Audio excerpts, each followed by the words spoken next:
Hello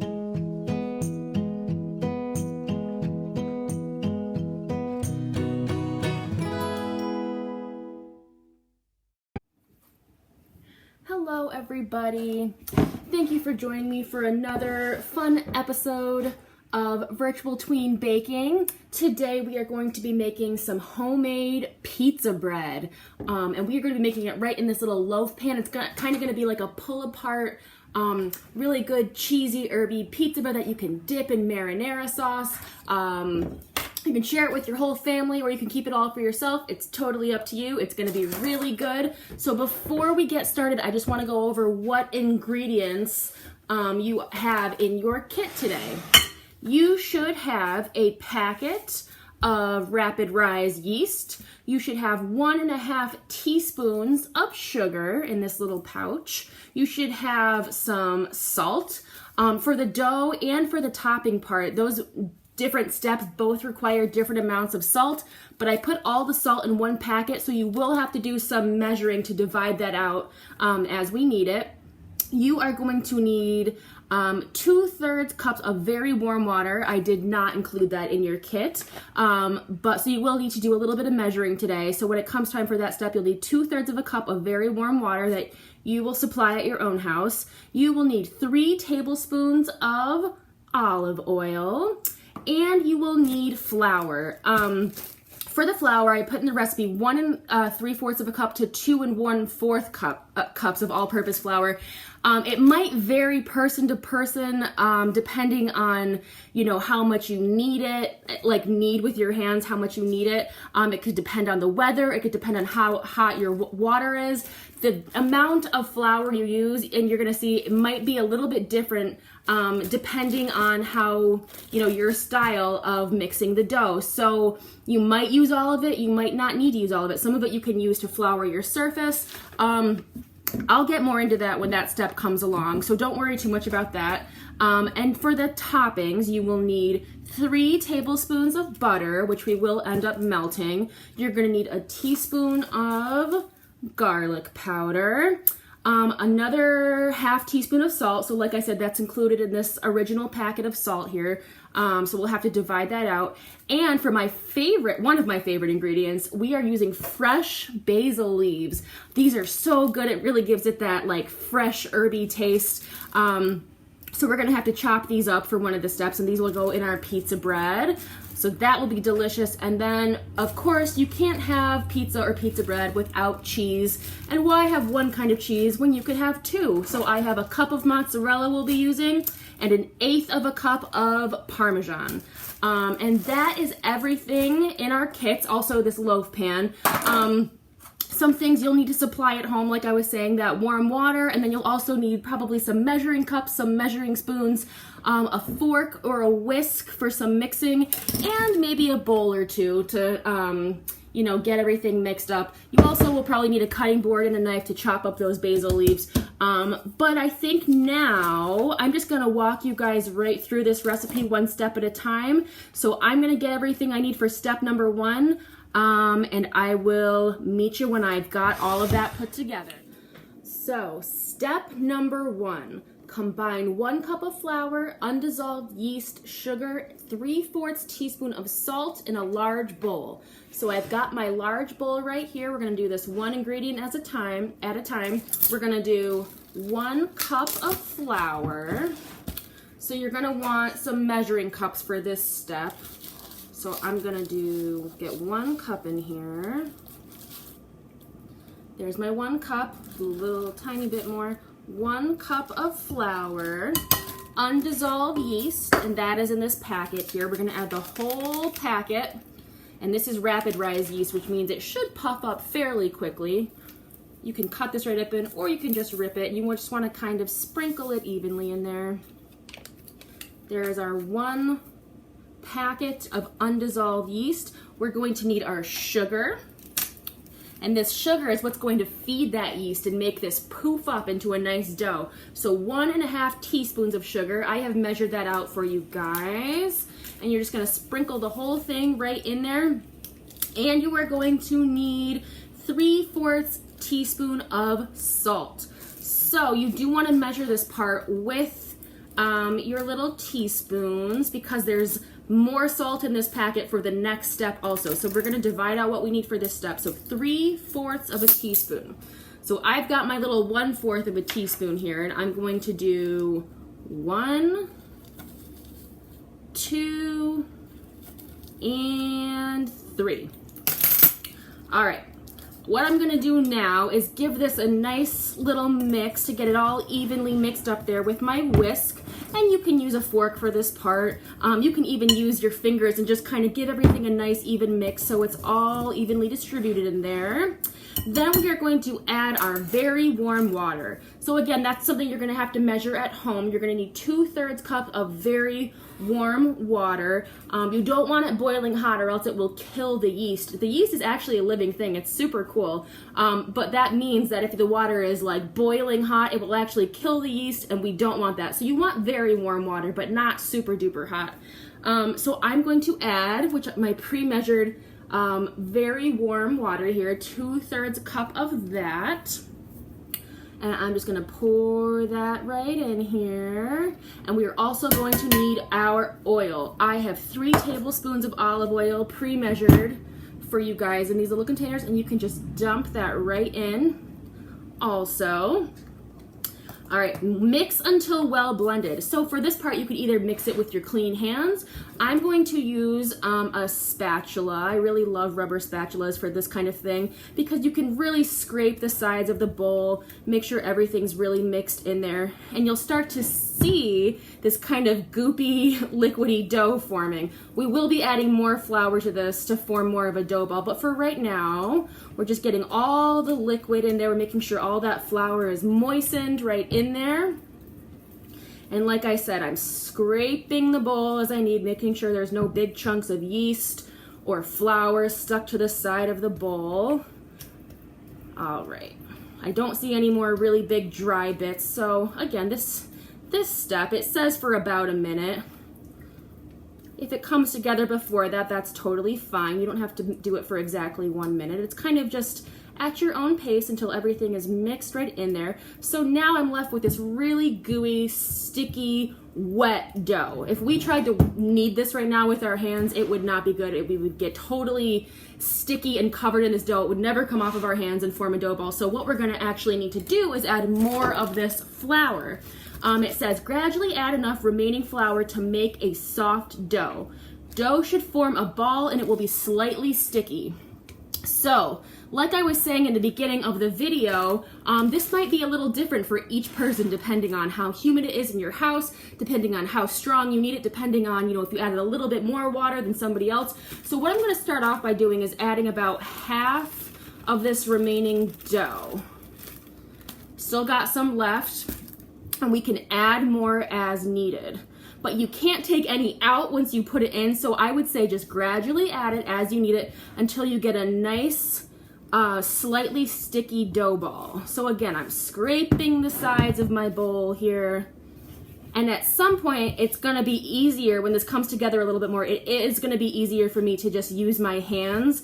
Our hands are a great tool for baking because you can actually feel how wet the dough is. If it needs more flour, you can, feel how firm the dough is. So it's really good to kind of get a sense of that by using your hands and getting a feel for, with your experience, what you think the dough needs more of. So you can see this is coming together now in more of a slightly firmer, drier ball. This is still a little bit too sticky for what we want, so I'm gonna add a little bit more flour here. And at this point, I'm gonna put my spatula aside, and I am just gonna use my clean hands to just kind of knead this and fold this together. So I'm kind of scraping it and pressing it, and scraping it and pressing it, and making sure all of that dried flour gets kind of pressed and smushed in there. And I can see on the bottom of my bowl here, there are still some wetter spots of dough. So I'm just gonna kind of smush this ball around until it picks up all of those dry flour bits, and that gets incorporated into our dough ball. And you can see at this point, it's not so sticky that it won't come off of my hands. I can tell it's We're almost there, but it's still a tiny bit too soft. I'm gonna add a little bit more flour to this. And actually, we will be kneading this, once this forms kind of a slightly sticky dough, we will be kneading it on a floured surface. So we're almost there. I'm gonna add a little bit more flour, and then I'm gonna save the rest of my flour to sprinkle on my surface for when we knead this a little bit on a flat surface. But in this bowl, I'm just kind of making sure this dough ball is collecting those dried bits of flour and coming together into a soft, but not totally wet dough ball. All right. So I'd say this is about, for me, the consistency where I'm ready to take this out of the bowl and knead it on a floured surface for a little bit. So I'm actually going to take this out. I'm gonna move over to my wooden board where I do a lot of my kneading for my baking, and I will meet you guys over there and I'll talk to you a little bit about how to knead this dough. All right, I have moved to my clean work surface here where I'm going to knead my dough ball. So before I just put it right on here, it's gonna help us a little bit if we take some of that remaining flour and we just sprinkle it right on our work surface here. This will keep the dough from sticking to this surface. So I've got my flour there. I'm gonna take my soft dough ball and I'm going to knead it, which basically just means I'm going to kind of scoop it and push it and pull it and push it until it becomes more of a smooth round ball. That's gonna take about 4 minutes. So I'm gonna go ahead and do that. And then we are going to let our dough rest for probably about 10 to 20 minutes. And it should rise a little bit, okay? So this is me kneading the dough.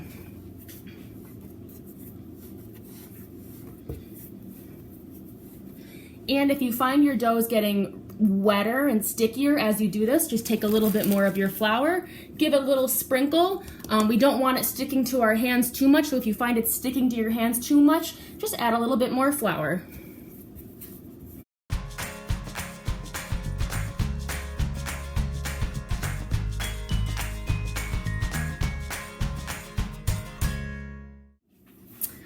Okay, so I am done kneading my dough ball. You could probably see through that I ended up using a lot more of this flour from this bag because it was sticking to this surface. So you might find you need to do the same thing, just add more flour as you go. This is all I have left at this point, which is probably about 1/4 of a cup, maybe a little bit more. So I did use most of that dough, or most of that flour, I mean, and the dough picked it up as I was going.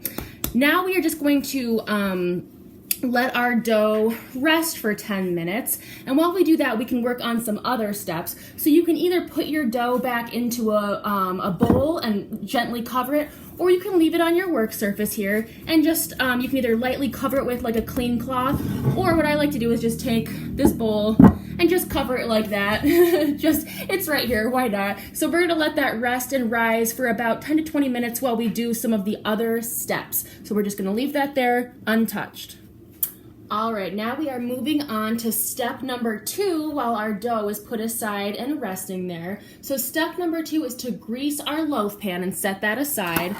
For this step, if you wanted to put a little tiny bit of oil, even that butter I gave you, if you wanted to just rub that in there, or if at your house you have some nonstick cooking spray, that's what I have. I'm just gonna give that a little mist.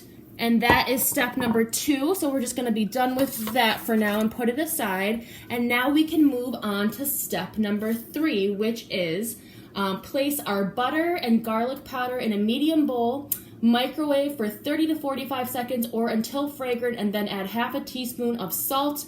And then we're going to give that a stir and let it all cool back down, okay? So I measured out for each of you 3 tablespoons of butter. So you're just gonna put this in a bowl,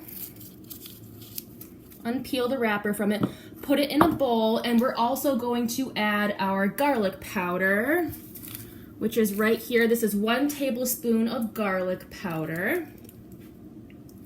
And we're just gonna sprinkle this right in here. And now we're going to keep an eye on this butter and garlic mixture as we microwave it for 30 to 45 seconds until it's totally liquid, okay? So I'm gonna go ahead and do that, and when I come back, I will have a melted garlic butter mixture.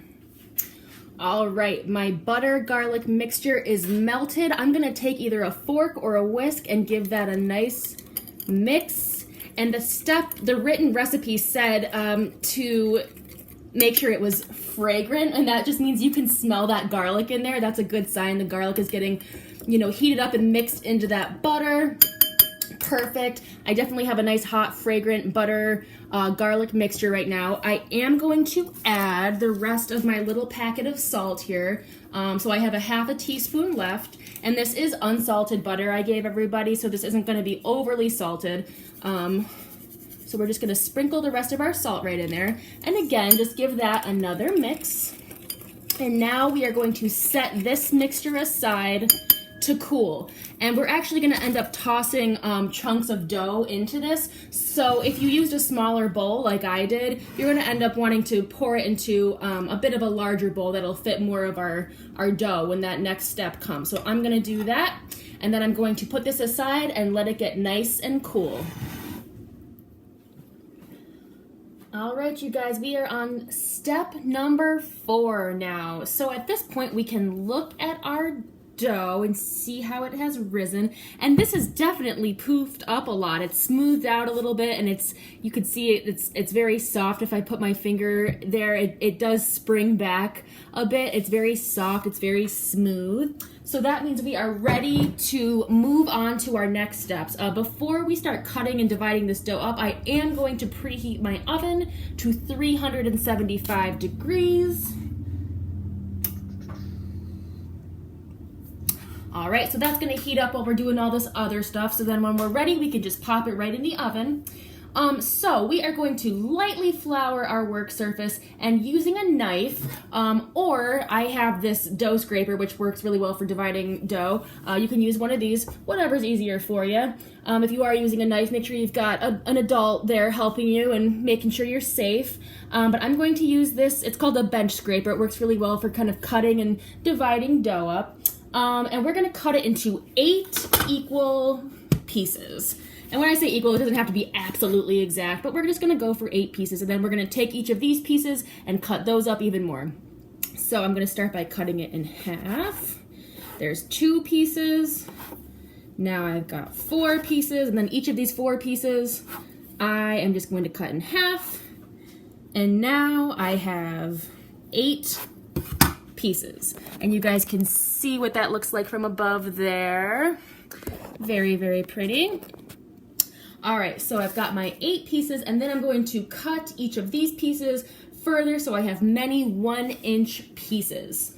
And then what we're gonna do with those 1-inch pieces is toss them in that cooled butter, garlic, salt mixture. All right, so I'm going to move some of these aside, and I'm just going to kind of cut this 1/8 of a piece into smaller chunks like this. So I'm left with these little kind of, I mean, they're all different shapes and stuff, but I'm left with these little kind of about 1-inch pieces of our dough, and I'm just gonna put those aside for right now. And I'm gonna do that to each of those wedges that I made of those 8 pieces.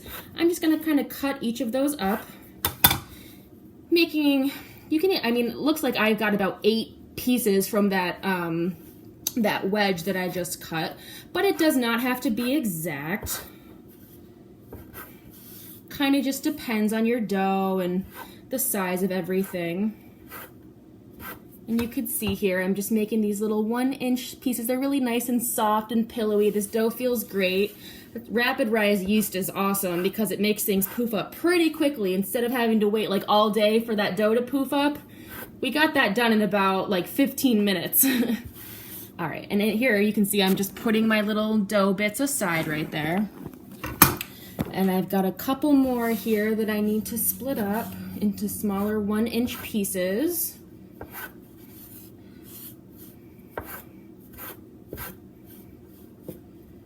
All right, and one more. And I'm just kind of slicing it up. All right, So now I'm left with all these 1-inch pieces right here, as you guys can see. All right, so what we're gonna do now is take a few of these pieces at a time and toss them into our butter mixture, which is cooled. And then we're just gonna coat them with butter until all of them are in there coated with butter, okay? So I've got my cooled butter mixture in this medium bowl. I do still have my whisk in here, and this has the garlic powder in it, so I'm gonna give this one more whisk, and then again, using our hands, or if you want to use a spatula, you can, but I find it's better to use your hands for this step. Toss a couple in here, and just kind of mix it around with your hands a little bit, so each piece is coated in that garlic butter. We don't want the dough to stick together, so this butter, it gives it a nice coating to kind of keep each piece from clumping and sticking together, and it smells really, really good. So I'm just kind of adding some little pieces as I go, making sure each little dough ball is getting coated with that butter garlic mixture. Here's what I have so far. And we don't want to like smash it down for this step. We want to just keep everything really light and gentle. We want this dough to stay, you know, nice and soft and puffy. So I'm just kind of gently tossing with my hands. It definitely smells like a pizzeria in here. I'm getting some major, you know, garlic from this mixture. It smells so, so good. And I've only got a couple pieces left, so I'm just going to toss those right in there. And again, without mashing or smushing it too much, I'm just kind of lightly coating everything in that butter garlic mixture. All right. And it appears that all of my pieces now are coated in that butter. So what we're gonna do next for step number 5 is we're going to chop up our fresh basil leaves, and then we're gonna add that basil in here, and then some of our cheeses, and then we're gonna give that a toss. So I'm gonna get my basil ready to chop. All right, we are on to step number 5. To the bowl, add most of both cheeses, and we're gonna save a little bit of each of those cheeses for topping, and we are also going to add our chopped basil. I have not chopped this yet. Before I chop it, I'm just gonna give it a nice smell, because fresh basil is one of the best smelling things ever. I urge you to give that a smell also. So now I'm going to, on a cutting board, gently and carefully chop up this basil into little pieces. And this is something you can have an adult help you do.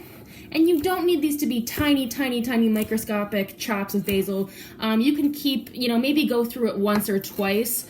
If there's some bigger chunks in there, it's totally fine. It gives it more of a rustic, you know, homemade feel. So this is kind of what I'm doing. I'm not overly chopping it. I'm gonna be done when it's at about this size right here. If I need to, you know, break up a little bit more of them, I can, but there's just some little chops in here, and this is gonna give it a great, great flavor. So what I'm going to do is take my bowl of butter garlic covered dough bits, and I'm going to just sprinkle my fresh basil right in there. And then I'm gonna take my mozzarella cheese and my Parmesan cheese, and I'm probably gonna do about 3/4 of each of these bags. And like I said, I'm gonna save some to sprinkle on top to give it a nice finished look. So I'm gonna just take a handful of this mozzarella, sprinkle that in there, a little bit more, but I am gonna save some for topping. And same with the Parmesan, I'm gonna do about 3/4 of this amount that I gave you, but we're gonna save some of it. All right. Beautiful. So now, again, with clean hands, we are just going to gently toss this and get all of that cheese and basil evenly mixed throughout those bits of dough. Yum. And in the future, if you were to make this is the point where if you wanted to add like little bits of pepperoni or cooked sausage or something like that, you can kind of get creative with it. Whatever, you know, olives, whatever pizza toppings you normally use, this is the step where you would kind of lightly toss these in. I kept it pretty simple, but I got a little bit fancy with the fresh basil and the 2 different cheeses. But like I said, the possibilities of what you can add to this are pretty open. All right, so there is my mixture of my dough and my bits of cheese and my basil. Smells amazing. And now almost one of the last steps here is we are going to take our, our greased loaf pan, and we're just going to kind of gently place these in here.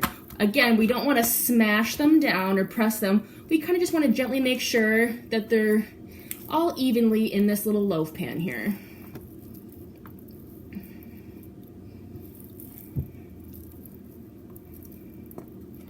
Okay.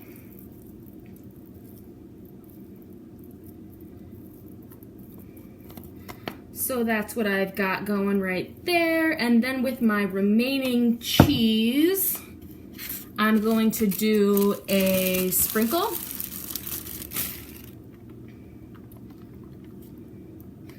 And I'm gonna do the remaining parm also and give that a nice light sprinkle. This already smells so good. So we are on to the final and hardest step, which is baking and waiting for this to be done. So we're gonna put it in our oven in the middle rack for about 25 minutes or until the top is beautifully golden. And then we're gonna pull it out to cool. So I'm gonna give this about 25 minutes. Might be less, might be more, depending on, you know, how quickly it bakes. I'm gonna keep an eye on it, but my goal is around 25 minutes. So I'm gonna stick that in, and next time I see you guys, I should have some beautiful golden brown pull apart pizza bread. Look what I just pulled out of the oven. I have my golden brown cheesy pull apart pizza bread. I've got marinara sauce ready to go. I'm gonna put this on a cooling rack and let it cool for just a few minutes. It's obviously very, very hot. The cheese is pretty molten. You can see I got some really nice crispy bits on there. I ended up putting mine in for a total of about 28 minutes. So keep an eye on yours. You know, every oven is different. But this is what we're kind of going for, this crusty golden brown top. The cheese isn't, you know, like totally, you know, 100% caramelized. There's still some spots in there that are going to be nice and ooey gooey for us. I can't wait to get into this and pull it apart, dip it in the marinara sauce, and see how it tastes. It smells like garlic bread right now. That's basically what it is. It's like cheesy garlic bread with the fresh basil. So excited to try this. I'm going to let it cool for a few minutes, and I'll show you guys when I start to pull it apart.